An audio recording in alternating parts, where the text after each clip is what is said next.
Please open your books to page 48. Okay, good. All right, chapter 5, finally.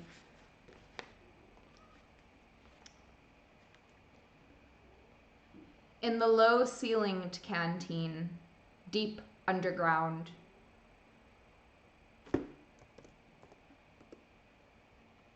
The lunch queue jerked slowly forward. Just like certain somebodies. Okay, the room was already very full and deafeningly noisy. From the grill at the counter, the steam of stew came pouring forth, that's what she said, with a sour metallic smell, which did not quite overcome the fumes of Victory gin, that's what she said. On the far side of the room there was a small bar, a mere hole in the wall, where gin could be bought at 10 cents the large nip. That's what she said. Ooh. Oh my God, look, he's asking. You sly dog. Okay.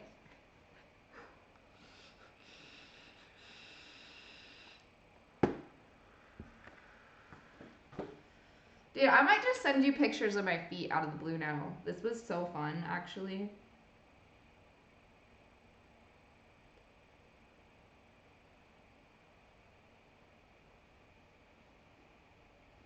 All right, let's trade boob pics now.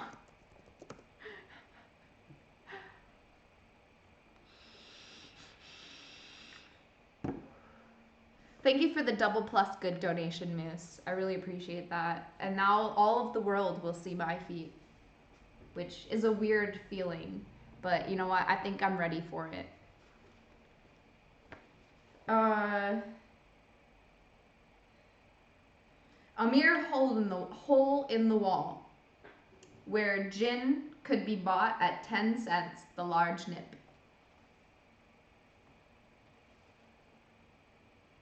Just the man I was looking for, said a voice at Winston's back. He turned around. It was his friend Simey, who worked in the research department. Perhaps friend was not the right word. You did not have friends nowadays. You had comrades.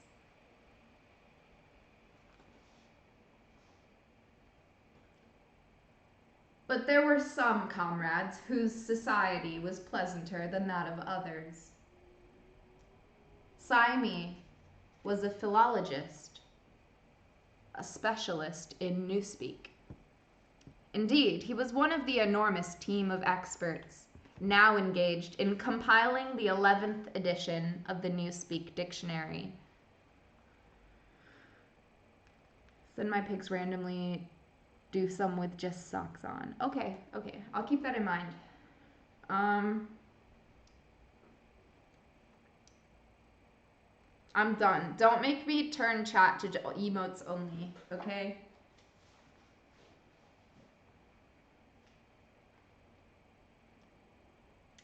Simey was a philologist, a specialist in newspeak. Indeed, he was one of the enormous team of experts now engaged in compiling the 11th edition of the Newspeak Dictionary. He was a tiny creature, smaller than Winston.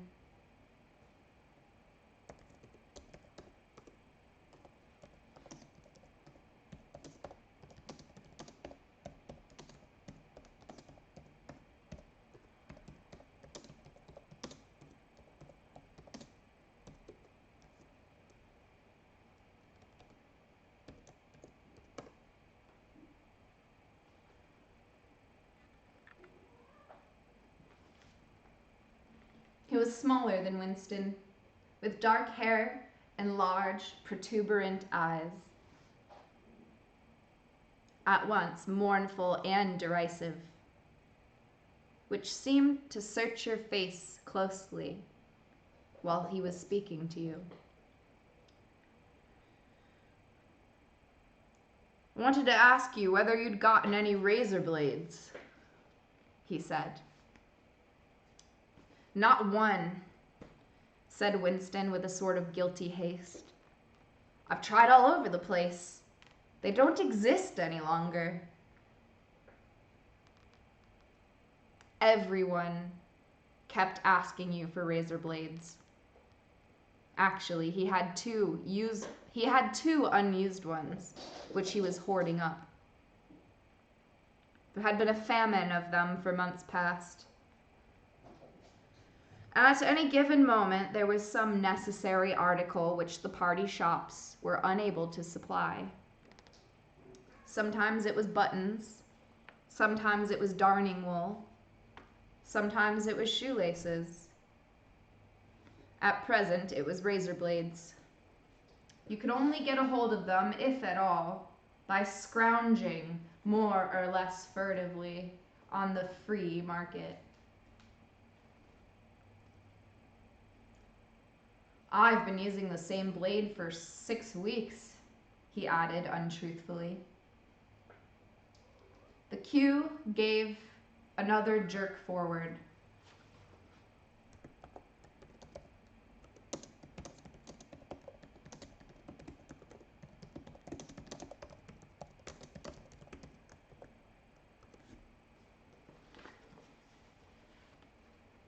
I guess this is something 6. She's storytelling for assholes.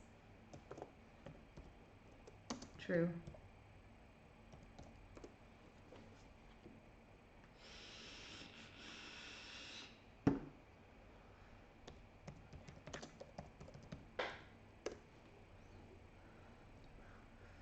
The cue gave another jerk forward. As they halted, he turned and faced Symie again. Each of them took a greasy metal tray from a pile at the edge of the counter.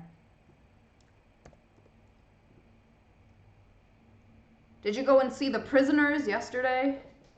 Oh, did you go and see the prisoners hanged yesterday? Said Symie. I was working, said Winston indifferently. I shall see it on the flicks, I suppose. A very inadequate substitute, said Symie. His mocking eyes roved over Winston's face. I know you, the eyes seemed to say. I see through you.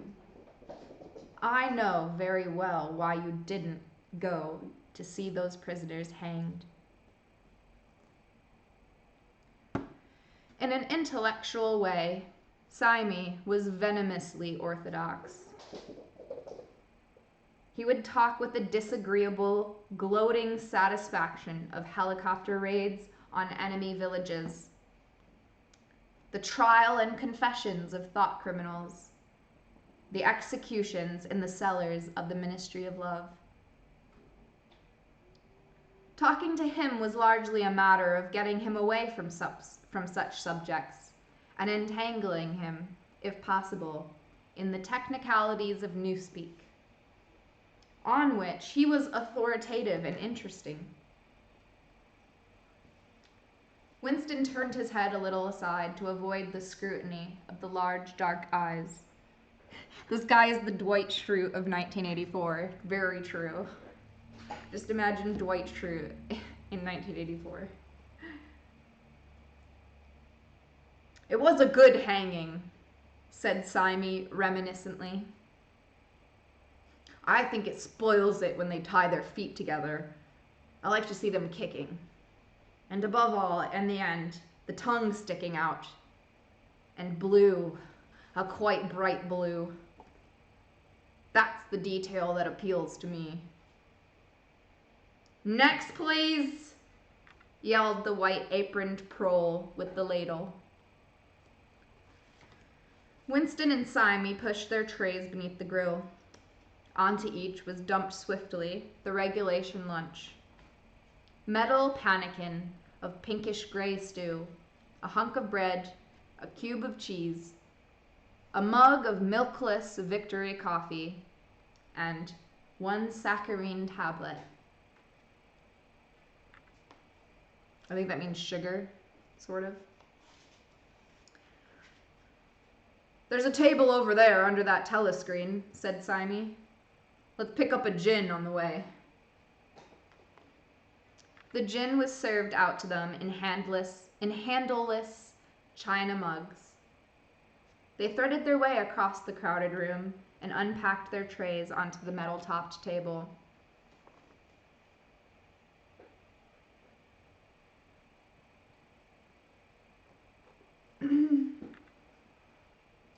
On one corner of which someone had left a pool of stew, a filthy liquid mess that had the appearance of vomit.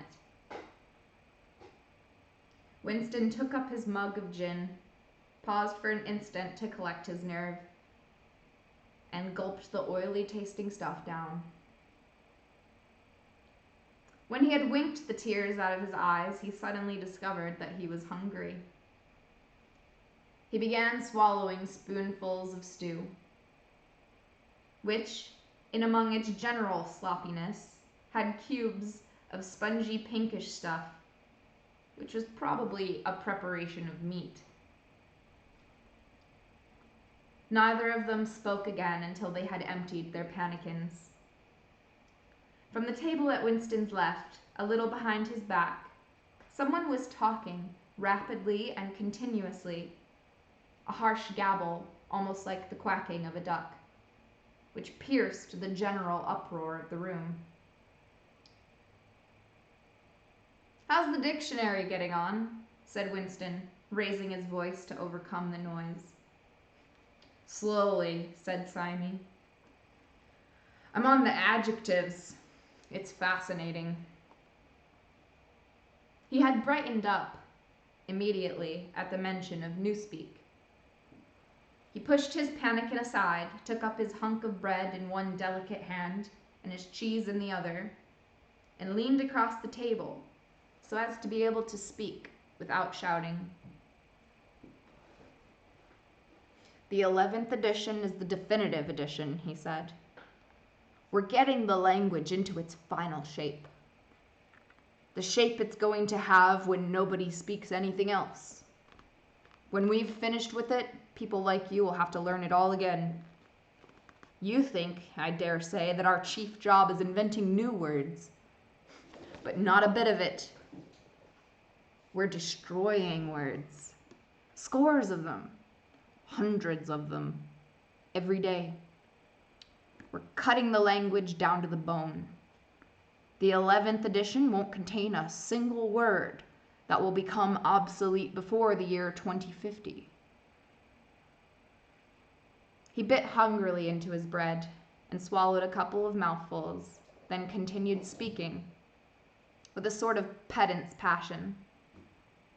His thin, dark face had become animated.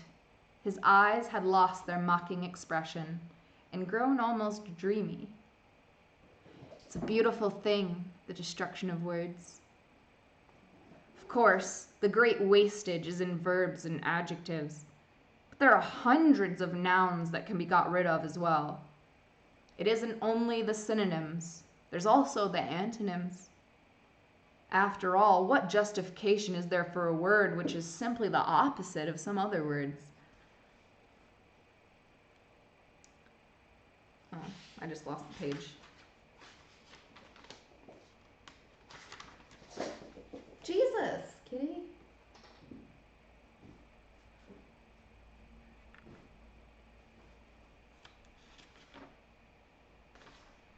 What use is there, what justification is there for a word which is simply the opposite of some other words? A word contains the opposite in itself. Take good, for instance. If you have a word like good, what need is there for a word like bad? Ungood will do just as well. Better, because it's an exact opposite, which the other is not. Or again, if you want a stronger version of good, what sense is there in having a whole string of vague, useless words like excellent or splendid and all the rest of them? Plus good covers the meaning, or double plus good. if you want something stronger still.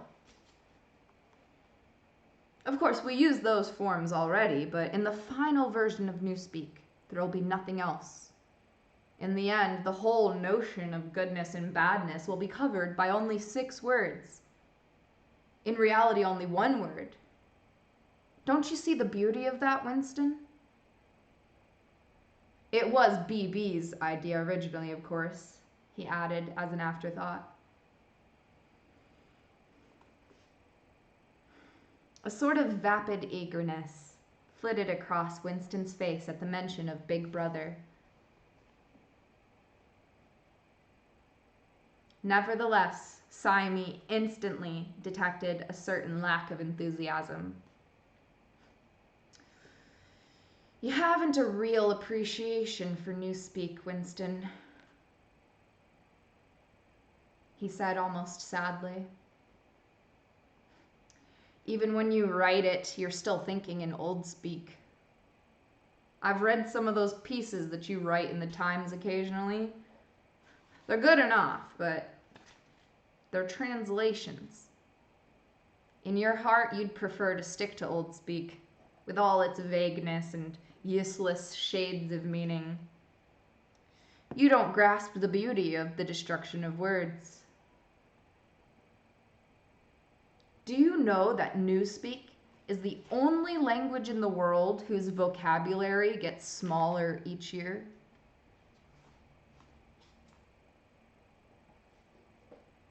Winston did know that, of course. He smiled sympathetically, he hoped, not trusting himself to speak. Saimi bit off another fragment of the dark-colored bread, chewed it briefly, and went on. Don't you see? The whole aim of Newspeak is to narrow the range of thought. In the end, we shall make thought crime literally impossible, because there will be no words in which to express it. Every concept that can ever be needed will be expressed by exactly 1 word, with its meaning rigidly defined, and all its subsidiary meanings rubbed out and forgotten. Already in the 11th edition, we're not far from that point. But the process will still be continuing long after you and I are dead. Every year, fewer and fewer words, and the range of consciousness always a little smaller. Even now, of course, there's no reason or excuse for committing thought crime. It's merely a question of self-discipline, reality control. But in the end, there won't even be any need for that. The revolution will be complete when the language is perfect.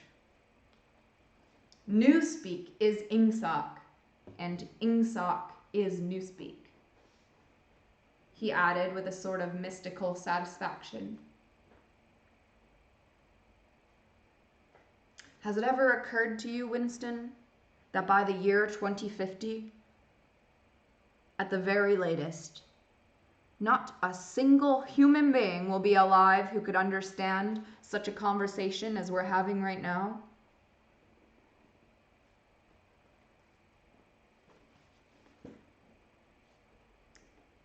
Except, began Winston doubtfully, and then stopped. It had been on the tip of his tongue to say, except the proles, but he checked himself, not feeling fully certain that this remark was not in some way unorthodox. Saimi, however, had divined what he was about to say. The proles are not human beings, he said carelessly.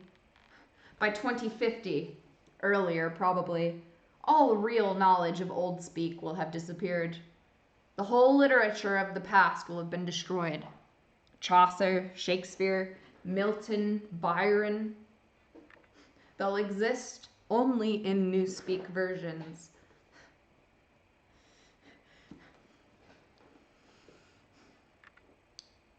To good or to ungood. Yeah. Actually, that's probably even close to thought crime. To good or good. Is two even too much? Like, plus good or double plus good? That is the question.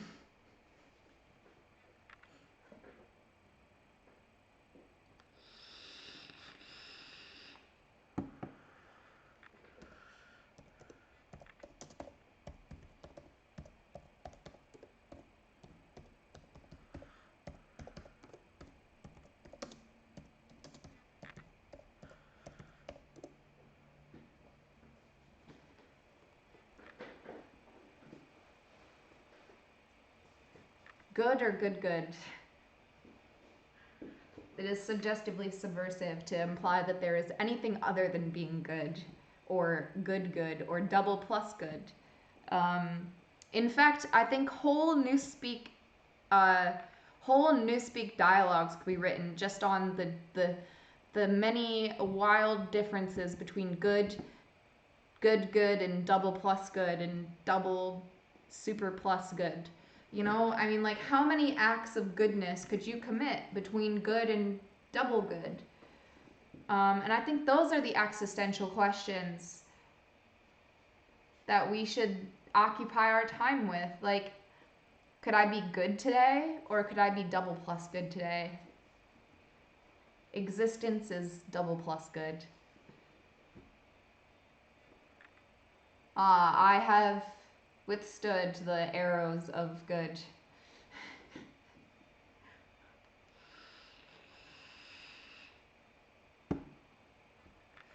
I wrote a thesis paper in Newspeak. It's 1.5 pages, double plus spaced. Oh, some of you are a real joy to have.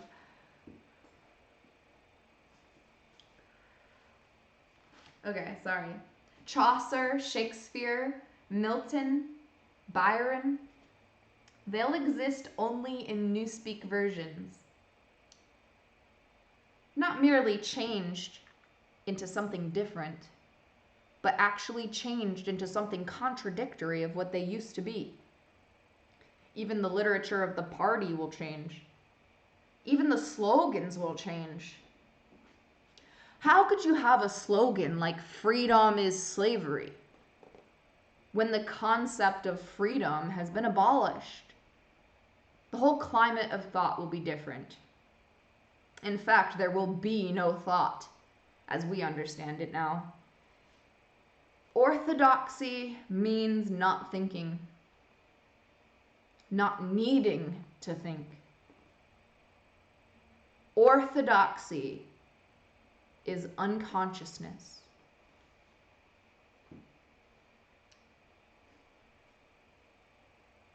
One of these days, Winston thought, with a sudden deep conviction, Sime will be vaporized.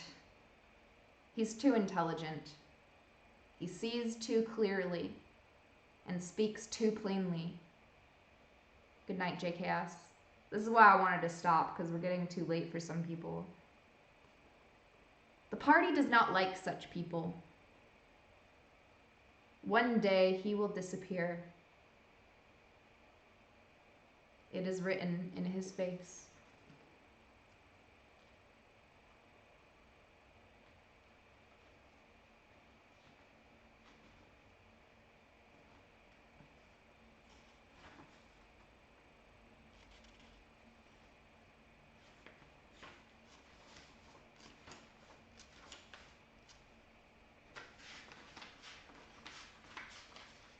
Okay, there's 5 more pages. We gotta do it, you guys. 5 more pages. Or I can stop right there. 5 pages is a lot when you're reading this fast and talking about your feet.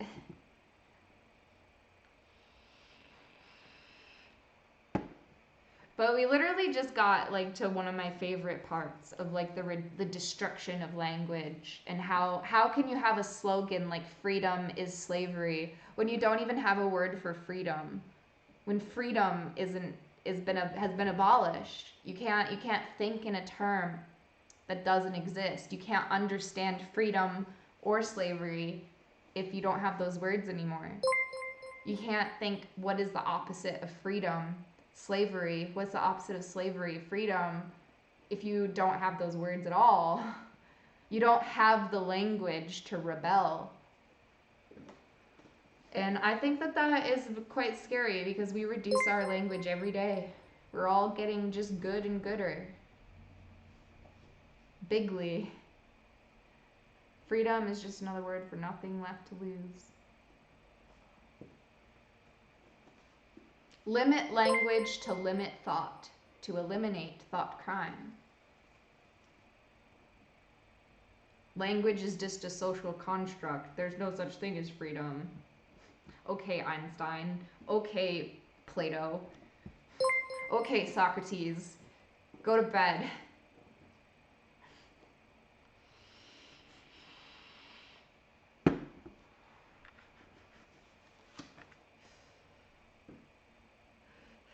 Sup, Cassio, by the way. Good to see ya. Shake your hands.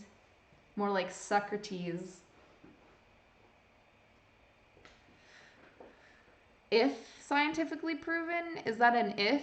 Did you leave that open-ended, Gorgoroth? Oh my goodness, you left it open-ended. I don't know if it is scientifically proven. Did you mean is? Okay, well it's good, because I also have more white matter in my brain, so fuck you. Or maybe it's the other way around. I don't know, I'm a stupid lady. Can't remember things. Eliminate e-girls.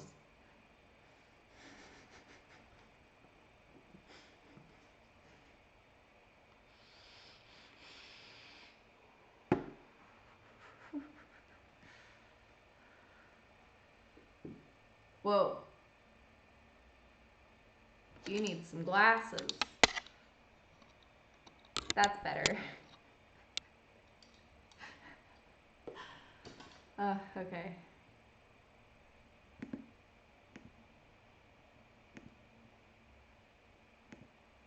My autofocus is on for no reason. Okay, I am going to stop there actually. That was a good spot to stop. That was a good spot to stop. Because I think he's going to start talking to some other people. And I think it'll be good if we pause here and then we'll kind of like remind us all when I start again either tomorrow. I don't know if I might take tomorrow off or something, but if I'm here tomorrow, I'll let you know. And we can just remind ourselves of what we read, and we're not too far into the chapter. We're on page 53, and we just got done talking to the Dwight of 1984, Siamese. Awesome, awesome. Haven't read this book, but double plus good. Ah, see, you are in fact picking something up, and that is my greatest encouragement. So yeah, page 53.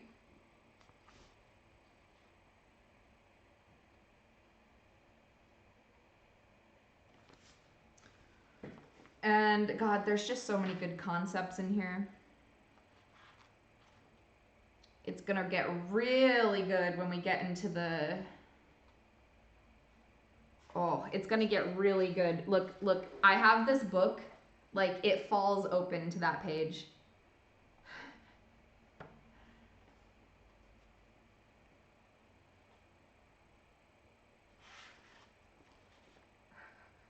Like, it's like bent here because it's gonna get really, really good. If you can do anything, oh my God, it's like stained with pizza.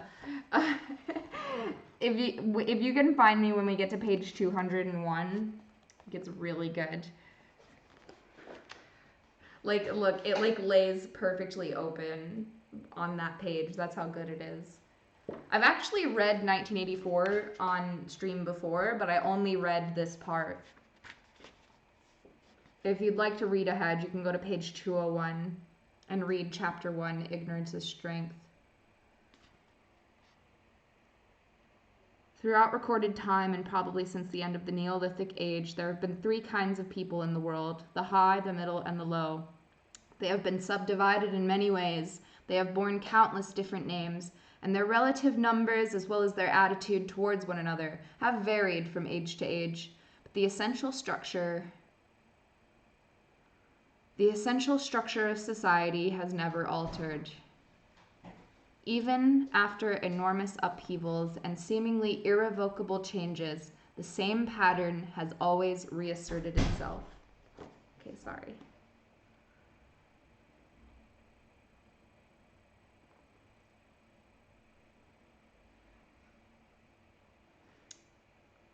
Just as a gyroscope will always return to equilibrium, however far it is pushed one way or the other.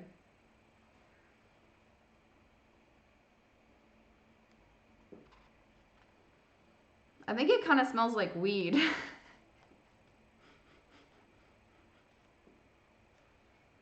It might be dabs or something.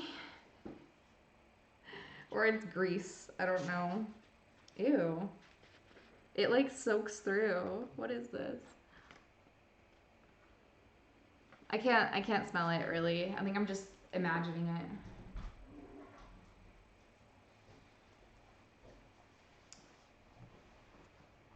The aims of these three groups are entirely irreconcilable. The aim of the high is to remain where they are. The aim of the middle is to change places with the high. The aim of the low, when they have an aim, for it is an abiding characteristic of the low, that they are too much crushed by drudgery to be more than intermittently conscious of anything outside their daily lives. When they have a goal, it is to abolish all distinctions and create a society in which men are equal.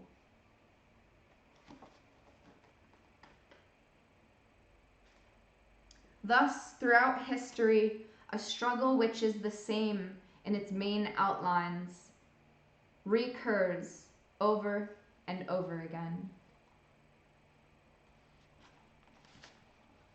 And we'll get there in about 2 months. Right now we're on page 53. Actually, we're a quarter of the way there. Probably get there in 2 weeks.